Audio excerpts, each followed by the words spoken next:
Hey friends, can I gush for a second? Okay, I'm totally gonna gush for a second. I'm getting married this coming Sunday, March 18th. If I'd never started the podcast, never signed up for a Patreon account, there is a good chance Celeste and I never would have met. And now I'm ready to spend the rest of my life with her. Is that not the raddest shit ever? I have this community to thank for so much, and I've been able to do a lot of cool and important stuff with your help. And in a pretty direct way, I have you all to thank for being part of the thing that helped me find the love of my life. We're going to have audio from the wedding, I promise. But in the meantime, I want you all to know just how grateful I am. Gabrielle, Jacob, Yesh, and Chris all became part of the family this week. Rest easier knowing that your support has helped us continue to erode the institution of marriage by existing and being happy and gay and stuff. If you similarly want to help us chip away at the delicate moral fabric of society by enabling the gay, check out patreon.com/thegaytheistmanifesto. Love you, friends. Thanks. Your source for news, commentary, discussion, and debate at the intersection of the atheist movement and the LGBT rights movement. This is the Gay Theist Manifesto.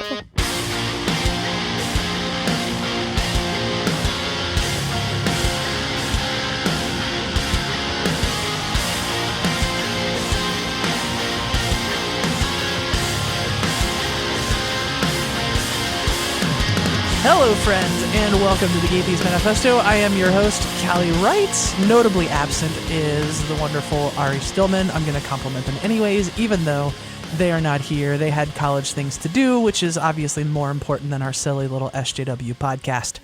Something I've been intensely curious about lately is what it's got to be like to do journalism in the absolute bizarro world we live in politically.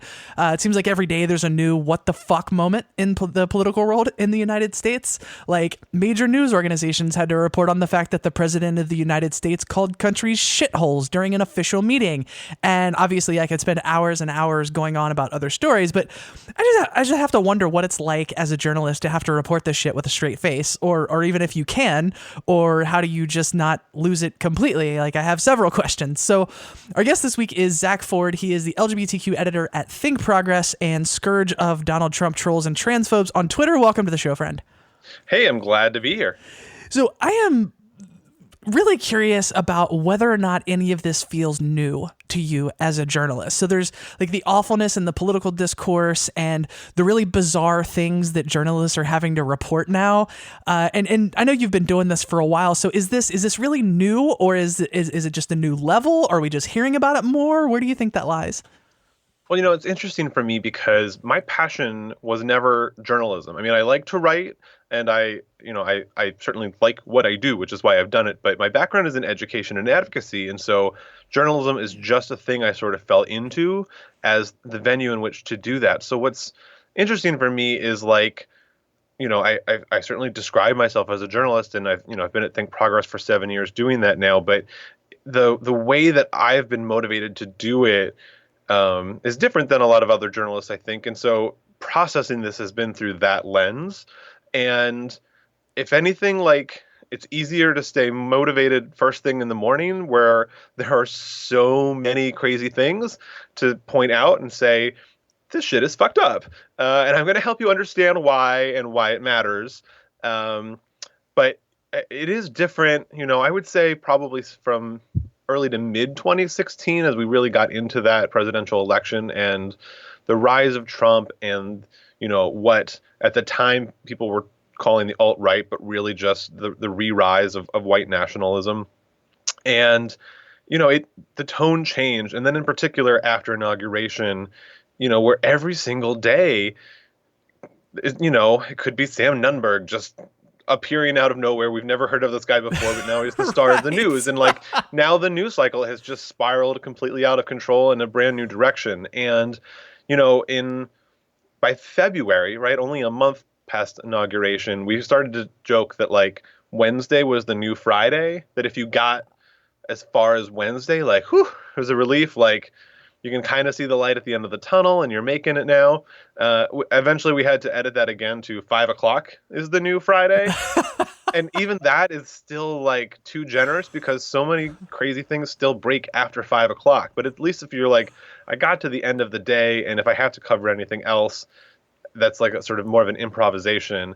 That's the relief. So it's the cycle has changed in that I mean, the news cycle has changed, but then like your life cycle has changed along with it. That, there's so much to process in any given hour, and you do your best and you try to pick out the things that you think are important or that have the most significant implications and try to get as much of it to stick as possible and try to survive to the end of the day and get enough sleep that you can wake up and do it the next day. Yeah, the thing that I keep thinking is people keep posting all of these memes on Facebook and Twitter saying, this is not normal, this is not normal. And in a lot of ways, of course, this is not normal. But I also can't help but think of, there are so many ways in which this is normal. And really the only thing that's changed is how honestly people are owning their white supremacy, their racism, their misogyny and transphobia and all of that kind of stuff. Because I feel like it's more that the mood has changed than the practical implications. Like obviously during the Obama administration, there were some pretty significant steps forward, but they were only significant in that they were steps, right? It wasn't like we took this giant leap forward. It was just like, holy shit, we actually got something small done. And so, when you talk about kind of a new normal, that's I feel like there's two sides to that, because it's, in a lot of ways, it's really just like people are being less nice about or attempting to be less nice about their racism. Like they're not trying to cover it up as much because they feel like it's more okay. But then there are so many ways in which like, no, this is not normal. We can't just say this shit with a straight face and let it go, Well, I think when we talk about, this is not normal, there are a whole lot of different things sort of couched in that. I think one of them is that the kinds of behaviors that we're seeing aren't normal. The kinds of things the president is saying and doing, and his administration, as you were describing earlier, some examples, that is not what we're used to. And that's where we're talking about a standard, right? The standard that we hold the executive to is changing, and lowering, right? So that it's not at its normal level. Mm-hmm. But I think there's also that sense of how do we process the world that we live in? And even just this weekend on SNL during Weekend Update, they were talking about how the news is like porn right now. And, when you watch a lot of porn, it can change the way you perceive porn, and the porn that used to, do it for you before doesn't anymore. And so that's also sort of what's happening with the news cycle, where we're being not brainwashed, but like disaffected by the craziness of stories, right? Like the context for them saying that this weekend was that, the president paid off a porn star to cover up an affair, and that's not the biggest story, right? That's not the thing that is bringing us all to the fray and up in arms. And so I think that that's a way that norms are changing. And then the other, like you said, is the norms in terms of what we subscribe to as a polite society. And I think you're right that it's not that people got more racist or more misogynist or more homophobic or transphobic. They maybe always were, but we had these norms, if you will, in place that kept those in check, right? That, maybe you like secretly say it in the locker room or whatever, but you didn't openly express it. You didn't go to rallies for it. There was a sense of public shame about it. And that norm has been broken, right? If anything, people are encouraged, as you said, to sort of come forward and express those ideas.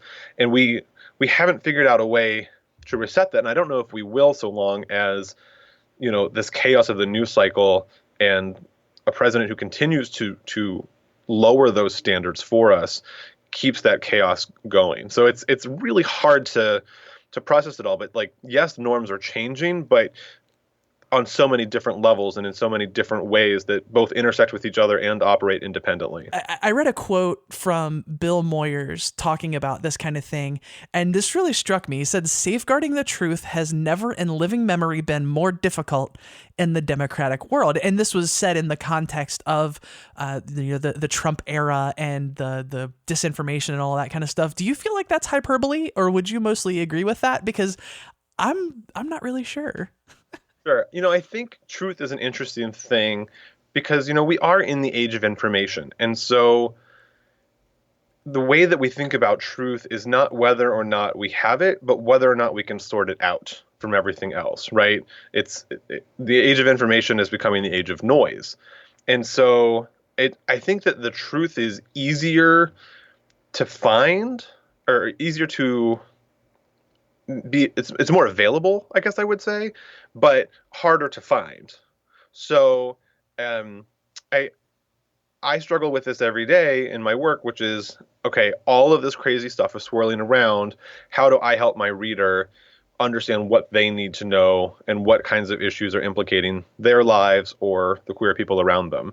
And that's challenging to do unless you are really focused on it and can sort out all of that noise. So I think that that's how I see it, at least. Yeah, that's fair. And that reminds me of this concept of balance that we always talk about in journalism. And when I read mainstream, right, you obviously have feelings.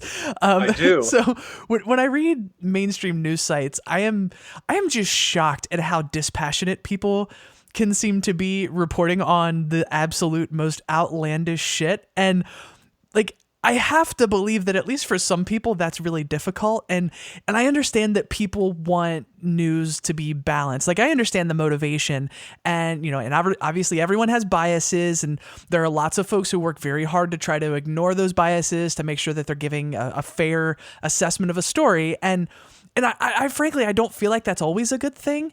It's like the argument of giving equal time to a creationist versus an evolutionary bias or an evolutionary biologist. Like, there's this urge to give equal credence to each side, even though, like, do we really have to pretend these two positions are equal? Because they're patently not.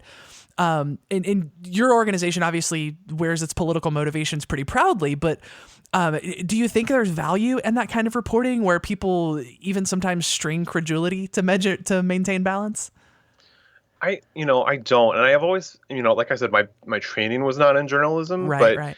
I always sort of found that the people who bought into that were weaker writers, right? They're people that want, well, now I feel like I'm like smearing a whole lot of journalists with one big broad brush, which is not what I'm trying to do. But I think that, like, if you hold true this idea that you need to have balance, then your approach to the truth is weakened, right? Like, you can either prioritize one or the other, but there's a balance between balance and truth, if you will. So I really struggle with people that try to do that. Now, that doesn't mean that you can't highlight the other side.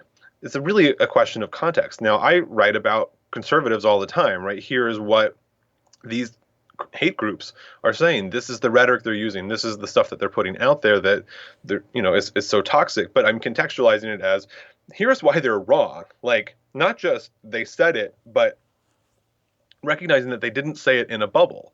And this also intersects with this whole quote unquote free speech controversy on college campuses we've seen, which is very much invented by conservatives who have ideas that are unscientific, and they're trying to create space for them by claiming that their free speech is under attack. I think that, like, and this is not a thing that I have really thought a lot about, so if this kind of comes out a little jumbly, forgive me, but I think that as science has transformed humanity, like especially even just over the last, let's say, 200 years, that so much more information about the world is available to us. It's the standard for what we know about the world versus what our instincts tell us about the world gets higher and higher and higher. And I don't think that we've found a way to maintain scaffolding for people to continue to rise up. We've done it really well with, like, using the technology that we've developed, but I don't think we've done it with, like, understanding the world in which we live. And so, we haven't figured out how to say, we can't compare these two ideas because they aren't in the same realm of truth. They aren't in the same realm of evidence, and they aren't in the same realm of fairness in terms of the topic that they're approaching and what their motivation is. So it's a big challenge that I think as a society we are noticing for the first time, and have a lot of damage control that's getting in the way of fixing it and finding a way to better, solidify what we know and raise everyone up to that level. Yeah. And I mean, I'm one of those people that cringes, like, when the term political correctness is thrown out there, because, like, obviously that's used to bludgeon people for, like, asking for basic respect. But I see that so often in the way that I see news being reported, especially when, Richard Spencer was making the rounds. And I'm like, this guy is a literal white supremacist calling for something just short of genocide.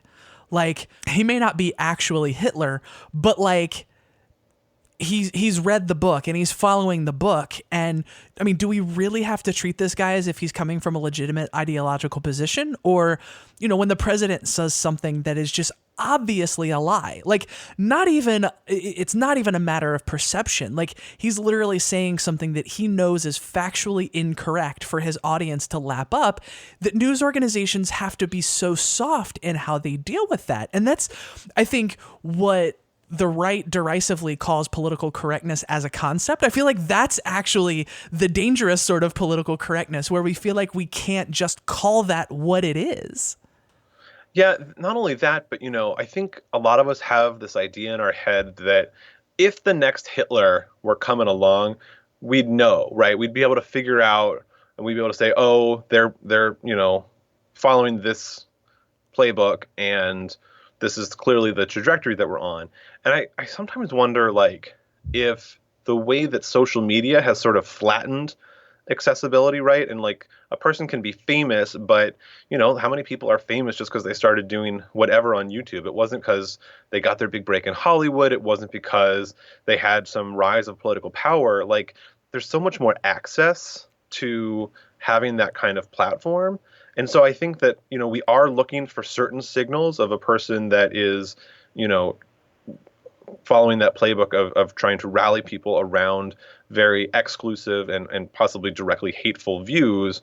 But we don't have the framework for understanding what that looks like in the current technological social media paradigm.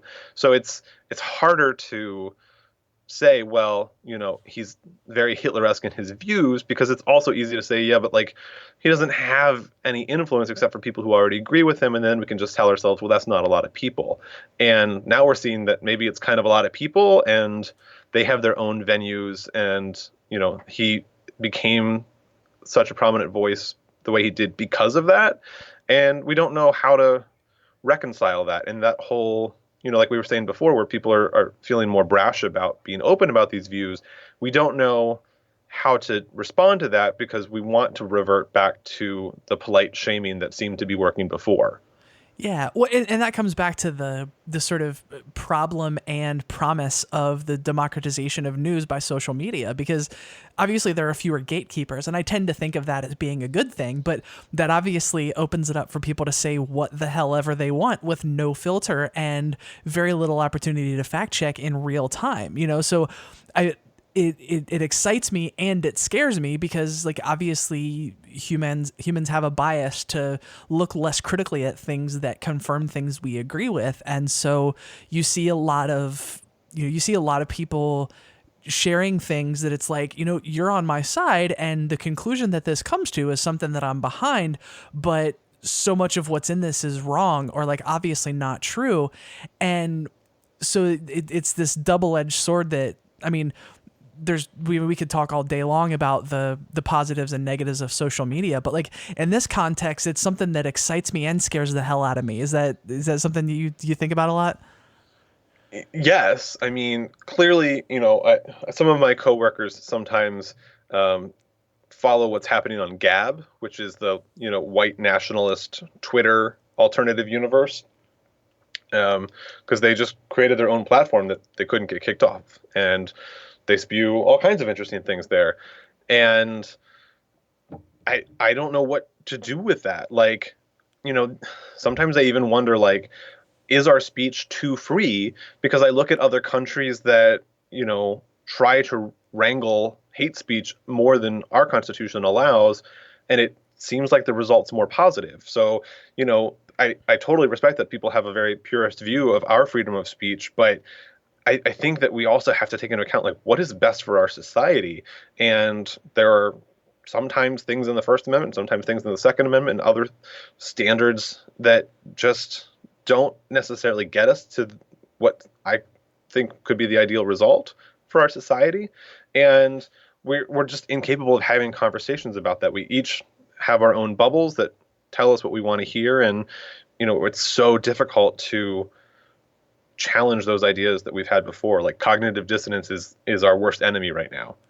Yeah, I'm interested in hearing you talk a little bit more about the freedom of speech thing, because I was having a conversation about this with a friend not too long ago, and obviously we have plenty of places around the world that have hate speech laws that are not these like intellectually vapid dystopias, like that. I think there's this idea that if we were to, amend or repeal the First Amendment or something like that, and we were to start legislating hate speech, that's what it would turn into. And I mean, other countries have made it work. Obviously, other countries have different histories and different cultures and ideologies. And so, like, my thing is, I'm good with it in principle, but also, do I want the current administration to be the one determining what is and isn't hate speech? And obviously, the answer to that question is no. So I don't know. It leaves me in a weird place. Right. No, it's definitely a murky territory, and like it's not one that I'm trying to even step into. But I say to myself, if we know that saying fire in a movie theater is not the kind of speech that our Constitution protects, is there an equivalent that manifests hate and promulgates violence and violent acts like we saw in Charlottesville that also reaches into that category, but we just haven't figured out how to define it yet. And I share your same concerns, and I'm not asking anyone to go down that path right now, but I do think it's just the kind of conversation we need to be having, and just try to reassess where we are in the world.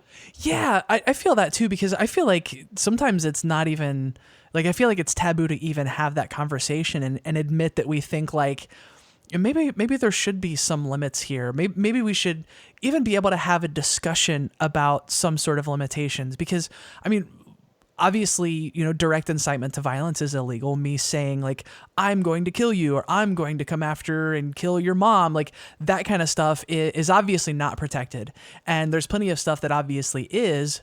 But I think to myself, like, how many conservative politicians have to say trans women are coming for your kids in bathrooms before somebody decides to believe that's true and kill somebody over it? And what level of responsibility does someone have for that? I feel like it's some.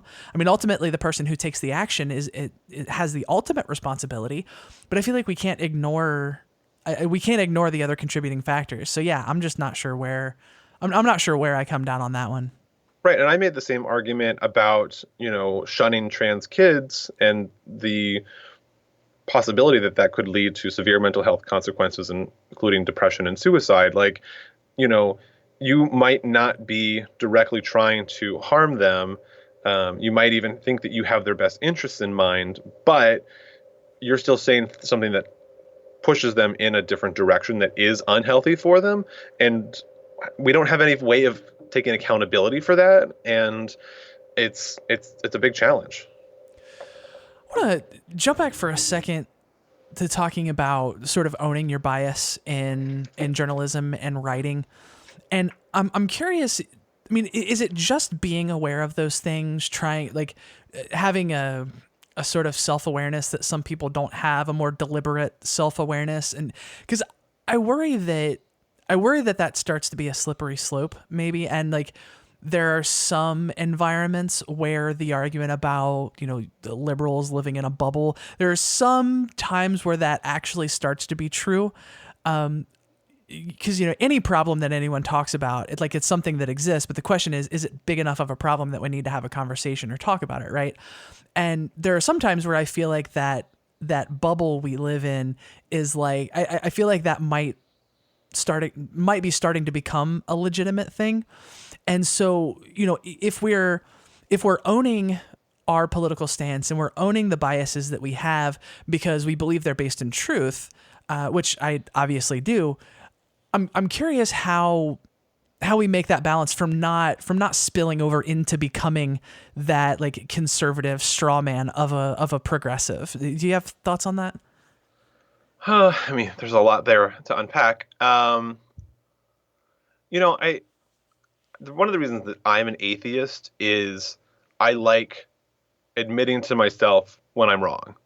It's not an easy thing to do, but at many points in my life, I've become a much better person because I noticed that the idea that I had wasn't achieving the ideal that I thought it was meant to achieve. And it wasn't easy to face that conflict, and it's not like I'm really good at just flipping a switch and getting it right, but like I at least acknowledge that I'm capable of doing it, and I try to keep that in mind when I encounter things that contradict what I currently understand or think about the world, so that I can make sure I'm not encountering another blind spot. And so I think that we're just at a place where a lot of people are realizing that they have blind spots, but they don't understand how to process that. They don't necessarily see it as a blind spot. They don't necessarily see it as, their understanding could just be wrong, or their understanding isn't achieving, the good that they think they want to do in the world with that idea. So we have to just kind of figure out how to help people feel more comfortable being wrong or unsure. And I think that, the fervent religious tradition in our country is a big obstacle that has trained a lot of us to resist that feeling and dig deeper into what we already believe. And I think the more secularized we become, and even like the way that we're polarized right now, I kind of still hope that it'll help us bounce back and be better for it.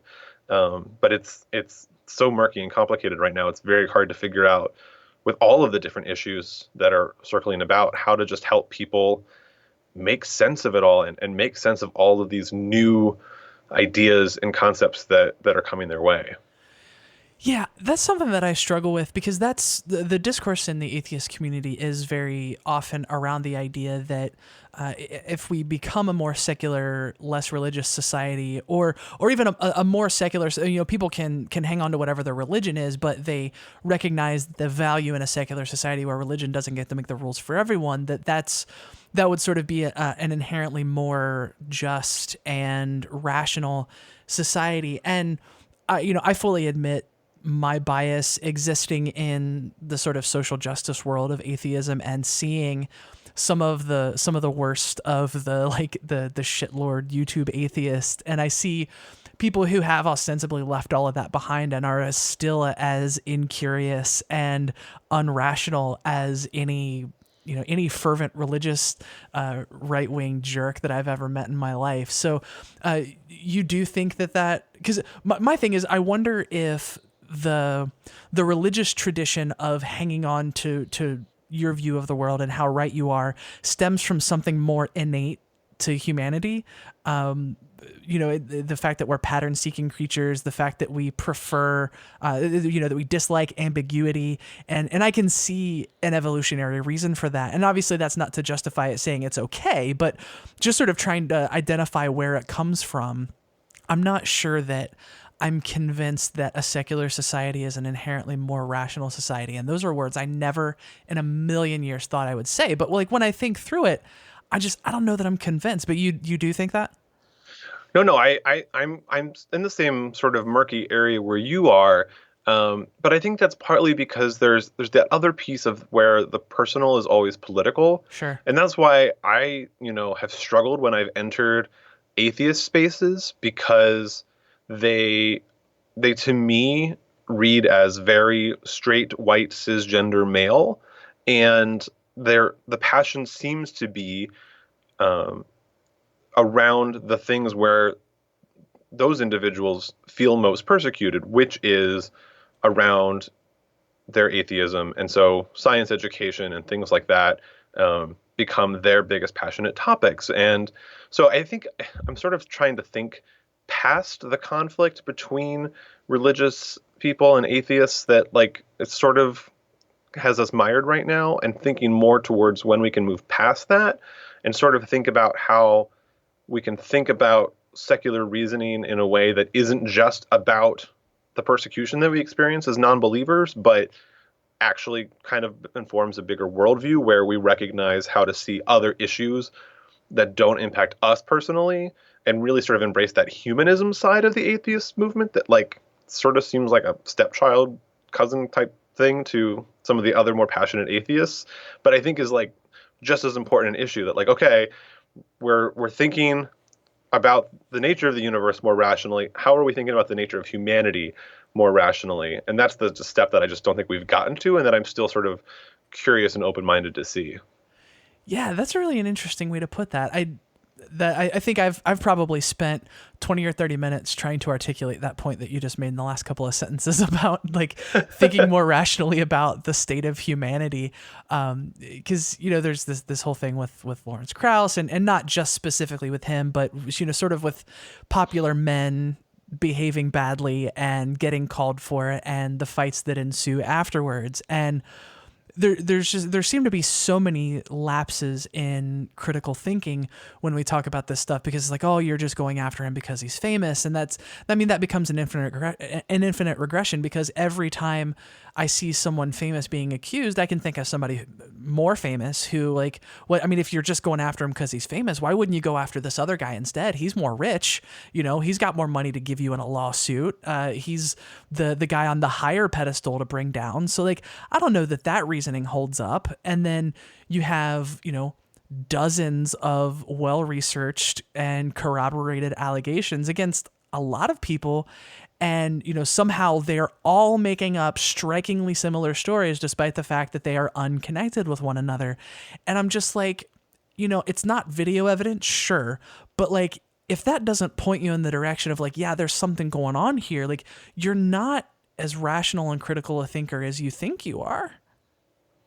Right. I mean, I think we all just sort of establish this is what I think the normal state of this group is and how these people act, and we sort of depend on that for a sense of comfort and community. And if that becomes fractured, or people that I've struggled with this, because I think that a lot of things that Richard Dawkins sometimes says are Islamophobic, and I care more about protecting people who are Muslim from being harassed than I do proving that they're wrong about what they believe. You know what I mean? Same. Oh my and God, so same. I the God delusion was very important to me, and shaped a lot of my thinking about the world. But that doesn't mean that, like, Richard Dawkins can do no wrong. It just means that he had some things really right. And so I think that,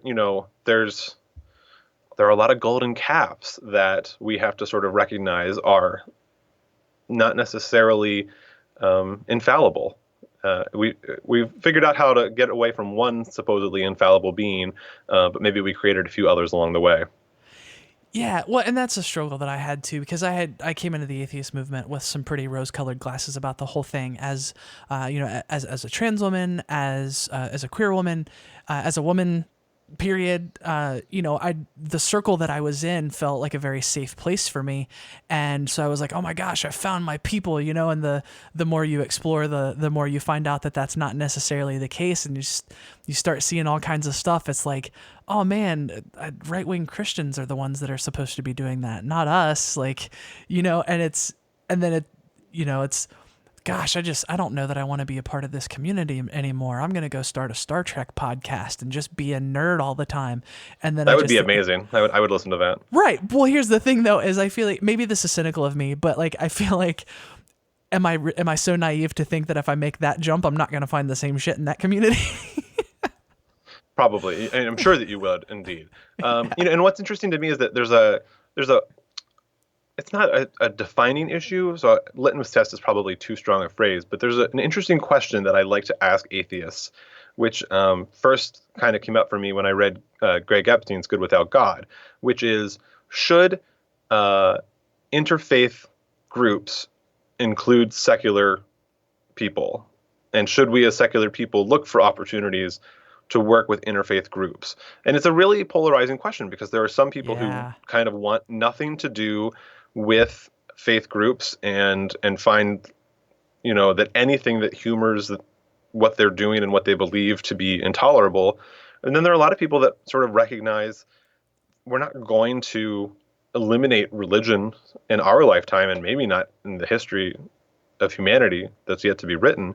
So what can we do in the meantime? And, I think that the LGBT movement has, at least in some cases, modeled this really well of, we're going to support the immigration movement and protest and even get arrested to protect undocumented people from being deported. And we're going to stand with labor and support the unions. And both of those movements have then supported queer people back. And I think that that's the model that I would like to see the secular movement move toward, and really, really the whole country move toward, of like recognizing that, this issue might not affect me personally, but I still recognize that how it affects somebody else is intolerable to my moral position.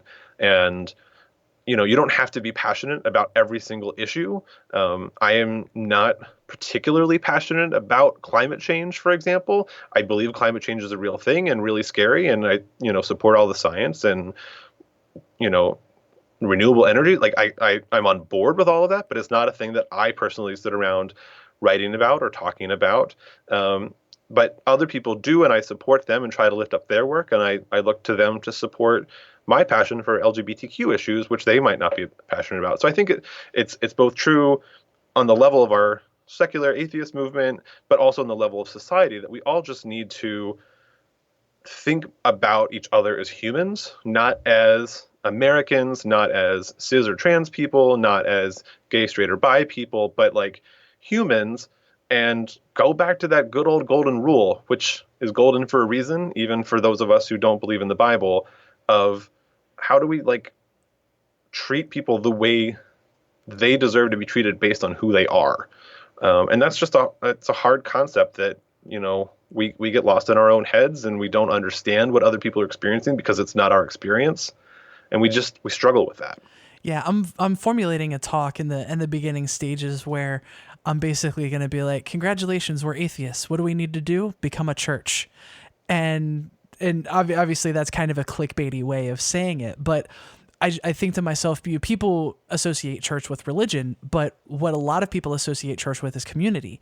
And we can't, even if our stated goal is to, get rid of religion and supplant religion, which I don't necessarily share that as a goal, but I mean, if that is a goal, like, we have to understand that the reason that churches exist and have power is because they provide community, and they provide a very important function in the community. Oftentimes is homeless shelters and drug treatment centers and places where support groups meet, and places where people just go to hang out. And atheists are so averse to anything that feels like religion or feels like church. So you have Sunday Assembly, which I think is a fantastic organization. I wish there was a Sunday Assembly in Cincinnati. And there are so many people who have such strong feelings about, like, well, that's just church and I'm not doing church. And I'm like, it's community. Like, in a lot of ways, church is synonymous with community. And if we want to be a legitimate force in society as a movement, we have to provide that same kind of community for people, and it has to be inclusive and accepting. Like obviously there are plenty of churches who aren't, but I mean, there are churches who are pillars of the community that, like, they don't ask questions about your sexual orientation, your gender identity, who you had sex with, whether or not you have drugs. They're just like, hey, you hungry? We got some food in here. Come get some, and that's the thing. I see pockets of atheists doing that. I wish we would become more about that as a movement. I agree, but I also think that this is a case where there is a new wheel that we need to invent, and we haven't quite figured it out yet. And I say that as somebody who tried going to Sunday Assembly and not feeling really connected to the community that I found there, sure, and deciding not to go back. But I find community when I go to a gay bar on Thursday night and watch Drag Race surrounded by a lot of other queer people who are motivated by that. Like, it's a different kind of sanctuary and community, but it's still a very secular space, and one that I value for that purpose of community. Like, I only started watching RuPaul's Drag Race not because I'm super passionate about what happens in the world of drag. It's great, but I started watching it because it became a vehicle for me to connect with a lot of my gay community. So I think that there are ways that we can own our secularness, and I think you coined a term there. That's good. Secularity. I like it. and do good works through that. And we have this model of the church, but I don't know that it's like the best one or the one that will ultimately, take us to that next step as a movement.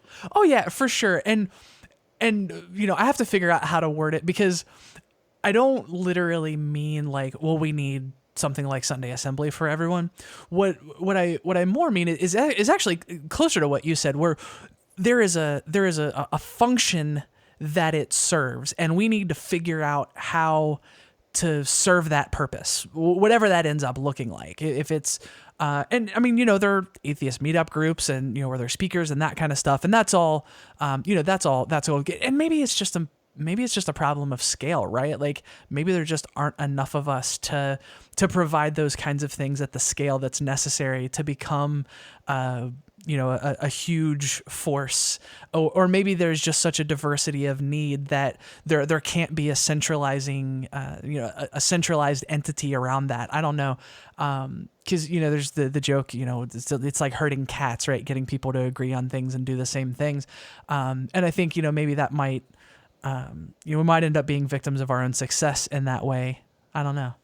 Well, I think it's the thing that's also going to change over time as the secular movement grows, and I mean that on the generation level. Because if you think about it, I think one of the ways that religion has really enshrined itself as an institution throughout humanity is by being inherited, right? Like you are born into a family that's already part of a religious community, and you are raised in that community and, really conditioned to identify with it in a significant way in your life. And right now, even though the secular community is growing, and we talk about how many millennials aren't identifying, all of the nuns, and I think that it still looks a lot like the queer community, where it's a lot of people relying on chosen family as opposed to, the biological family and the geographical communities in which they're raised. And so I think if over generations, the secular community that we have now, has children and raises them in that sort of upbringing, so that we start to see more of that community and that sort of institutionalization in our families, it'll start to look a lot different. And I really don't know what that'll ultimately look like, but I think it'll change some of the challenges that we're discussing now in terms of how we organize our community. Very cool. Well, this conversation went in a bunch of ways I didn't expect it to, and I'm really happy about that. I got a lot of insights from this. So, so you want to plug what you got to plug? Tell everybody where they can find your work, where they can find out more about you, and that kind of stuff. Sure. So I'm at thinkprogress.org. We have a lot of great writers there. So, I only write about 1 or 2 stories a day. So if you don't find me right away, it's okay. I'm there. But check us out. And I'm on Twitter at Zack Ford, ZackFord. Same on Facebook, facebook.com/Zack Ford. Awesome. Well, thank you so much for taking the time to do this. Thanks for your insights, and thanks for the work that you do. I gotta say, reading your stuff, I rarely find a cis person who writes as well about trans stuff as you do. So that's appreciated. Well, thank you. And all of that credit goes to trans people, because it was noticing that these issues were coming up more and trying to write about them and not doing as great a job. Right. And trans people reaching out and saying, not, cishet scum, but, you were trying to do a good thing here, and I see that, and here's how you can improve it next time. And those little lessons from people that were willing to, sort of push back a little bit, taught me how to continue to get better about writing about trans people, and really the importance of including the community that you're writing about when you write about them. I mean, that's the most obvious thing to me when I'm writing about concept. It's bizarre to me, though, that the conservatives that write against trans issues, if it's Ryan Anderson or Jesse Singal or whoever's, kind of spewing either total transphobic pseudoscience or concern trolling on issues, like, they don't actually talk to the people who are impacted. They only find people whose narratives reinforce what they already believe. And I've learned so much more from just talking to brilliant, fabulous queer people who are willing to share their story and let me lift up their voices instead of trying to force mine. And that has made all the difference. So I'm not trying to be immodest, but what I want to say is, like, I pride myself on writing well about trans issues because I want to do right by trans people, and they are the ones who've taught me how to do that. God, if only there were more writers like that. Well, I appreciate your work and I appreciate your time. Thanks for coming on the show. Thanks so much. And that, my friends, is going to do it for this episode of the Gaytheist Manifesto. If you like what we do here and think these conversations are important, please share this episode around on the Facebooks and the Twitters. We're a proud member of the Trans Podcaster Visibility Initiative. We are a group of trans podcasting badasses working to bring more trans voices into podcasting and other content creation. Search for the Trans Podcaster Visibility Initiative on Facebook for more info. You can find the show on Facebook at facebook.com/The Gaytheist Manifesto. You can email us at podcast@thegaytheistmanifesto.com.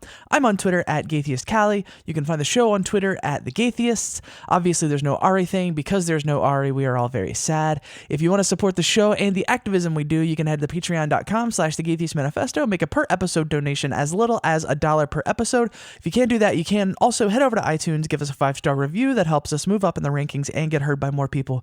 Before we go, I want you to know that if you're lost, you're hurting, you're scared, if you feel like no one cares and no one understands, you need to know there's a community out here that loves you, cares for you, knows that you're capable of amazing things and that you are worthy of love. If you're struggling, please don't be afraid to reach out. Until next time, friends, this is the Gaytheist Manifesto.